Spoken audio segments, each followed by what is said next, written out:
आज आहे महाशिवरात्री. देवाच्या दर्शनाने दिवसाची सुरुवात झाली. वाड्यावर गेलो होतो. तिथे सुंदर प्रसन्न वातावरणात शंकर देवाची पूजा अर्चा दरवर्षी होते. सालाबादाप्रमाणे याही वर्षी पूर्ण कुटुंब एकत्र मिळून हा सण साजरा करत होतो. या सगळ्याची खरी सुरुवात झाली पहाटेच्या काकड आरतीपासून. मंडप, त्याच्यावर लागलेली लाइटिंग, ह्या सगळं मंदिराची शोभा द्विगुणित करत होतं. सुंदर अशी लाइटिंग, देवळावर लिहिलेला सौलासीन राजा हा मजकूर. या अंधारात सुद्धा तुळस किती चमकून दिसते ना. पहाटेचे 3 वाजलेले असले तरी लहानांपासून मोठ्यांपर्यंत सगळे आवडीनं देवळात येतात, देवाची पूजा करतात, देवाला सजवतात. सगळे हौशीने करत असतात. सगळ्यांनी दर्शन घेतलं, आरती केली आणि मग लागलो कामाला. बघतो तर काय, चुलीवर पाणी तापवायचा कार्यक्रम चालू होता. आज काय बाबा, आत्या आणि ह्यांची गट्टी जमली होती. मग काय, चुलीला दम दिला तरी चूल पेटेल. हा आमचा सुंदर वाडा माझ्या सासऱ्यांनी त्यांच्या आवडीने त्यांच्या मनासारखा बनवून घेतलाय. त्यांना वाड्यावर राहायची खूप इच्छा होती. बघता बघता 8-9 कधी वाजले कळलंच नाही. मग काय, पुन्हा दर्शन घेतलं, फोटो तो बनताय.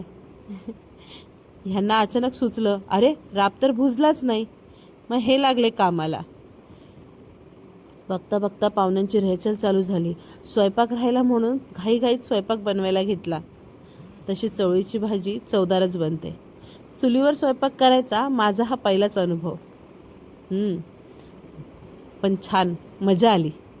एक्सपिरियन्स नवीन होता, पण खूप काही शिकवून गेला. छान अशी भाजी तयार झाली. माझा काय बाबा, आज उपास होता. एकादशी आणि दुप्पट खाशी, त्यातली मजेगत. बघते तर काय, आत्या झोपली. मला 1 वाजल्यापासून आत्याने झोपू दिलं नाही. मी पण झोपू देणार नाही आत्याला. आत्या उठ उठ उठ, देवळात जायचंय, उठ उठ. एकीकडे पाहुणे चालू झाले. ही आमची पूर्ण फॅमिली. मग काय, मस्त मस्त फोटो काढले. फोटो तर बनताय. बघता बघता 11 वाजले. ह्यांनी मस्त देवाचा अभिषेक करायला सुरुवात केली. यावर्षी देवाला जलधारी घेण्याची खूप इच्छा होती मनात.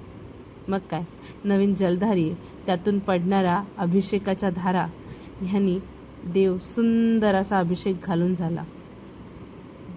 पाहुणे, गावातले, फॅमिली सगळे मिळून आरती सुरू झाली. आरतीच्या आवाजात पूर्ण मंदिर भक्तिमय वातावरणात मोहून गेलं होतं. या सगळ्यामध्ये एक पाहुणा दरवर्षी हजेरी लावतो, तो म्हणजे साप. आम्ही त्याला देवच म्हणतो. कुठल्या तरी कानाकोपऱ्यात दरवर्षी त्याचं दर्शन होते. हा अनुभव जर तुम्हाला पण घ्यायचा असेल तर या मग पुढच्या वर्षी आमच्या देवळात महाशिवरात्रीची पूजा बघायला. जर तुम्हाला व्हिडिओ आवडला असेल तर लाईक करा, शेअर करा, सबस्क्राईब करा. थँक्यू.